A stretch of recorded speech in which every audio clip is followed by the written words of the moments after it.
by me telling my personal story, which was an act of service on my part. I didn't even have to think twice about it. I wanted people to feel like they had permission to take a rest. It's the extended remix. Hello, everyone, and welcome to our new special broadcast that has been especially curated just for you. This is absolutely for you by popular demand.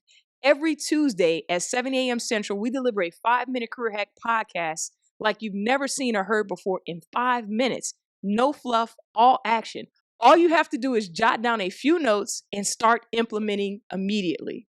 Now, let me tell you the other side of this beautiful equation of recording our podcast that we absolutely love delivering to you each week.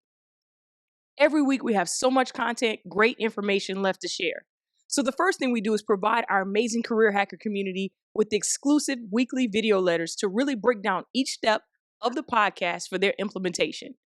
So if you're not a member, be sure we'll have it right here in the description for you. You can sign up and join our community right now. After completing the video letter weekly, a masterclass monthly, coaching, and so much more for our community, we still have so much more content left over to give. And that's where the 5-minute career hack extended remix came from. So that's what you're watching. That's what we're delivering now. We decided to get together after each series that we do on our regular podcast. So grab your notepad and let us pour out the 5-minute career hack extended remix.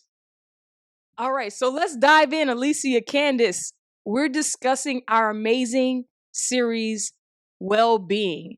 It was a phenomenal one to record. So awesome. We had so many episodes in there. It was actually a 4-part series where episode 37 was career fitness, episode 38 was rest by Candyce, episode 39, mental fitness training by Alicia, which was phenomenal, and episode 40, your hard drive, authored by myself. So with that being said, Candyce, what was one thing that you wanted everyone to take away from the rest episode? And then one thing you wish I hadn't edited out because we didn't have enough time. Always scratching for time, right? No, I think that's a great question. And if I could answer it like broadly, really the whole thing is what I wanted to be a takeaway. That's why I chose the acronym REST, because I wanted anybody who ever saw the episode on YouTube or was listening to it in their car, like that was what was always resonating in their mind, rest, and to feel like they really wanted to explore what that meant for them. And so I really wanted them to take away the word rest, and the word that was, just in my heart and mind while I was writing and recording that episode was really permission. So I wanted our listeners and viewers to hear and see the word rest, but then also by me telling my personal story, which was an act of service on my part. I didn't even have to think twice about it. I wanted people to feel like they had permission to take a rest, right? Like they had permission to rest. They didn't need their job to tell them to take a vacation. They didn't need their job to tell them to get a therapist. They didn't need their job to tell them that they can trust themselves and, take the time to do what they need to do to manage their time better so they wouldn't ever burn out. And so rest is what I wanted them to see, and then having permission to make that decision for themselves versus them following the trend is really what I wanted them to feel, what I wanted everyone to feel when they watched the episode. And when I think about what I wanted for people, what was left out, what you had to edit out. So when I think about what you had to edit out that I wasn't able to say, and it really was the bonus, all those episodes where we get so like, I want to put more in there, but we got 5 minutes. I want to get straight to the point. That bonus T at the end of rest was trust.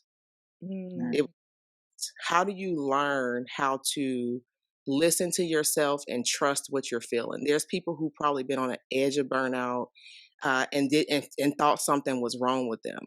And because we are conditioned at times to just be strong and model strength for others and don't let them see you cry and all the things that we heard and took to heart and lived out in the workplace, we don't even trust that feeling we have enough to do something about it, to go get a therapist or to voice that what you're feeling.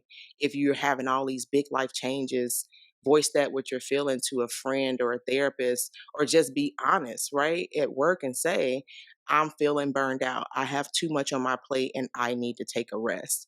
And so being able to trust yourself because you were honest with yourself in a moment when you felt whatever that was, that I hope my personal story resonated with someone and they, recognized and thought back on when they may have felt that way.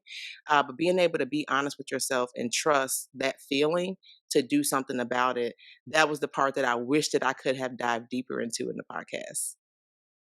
Yeah, that's phenomenal. And now that I think about it, that shouldn't have been edited out, right?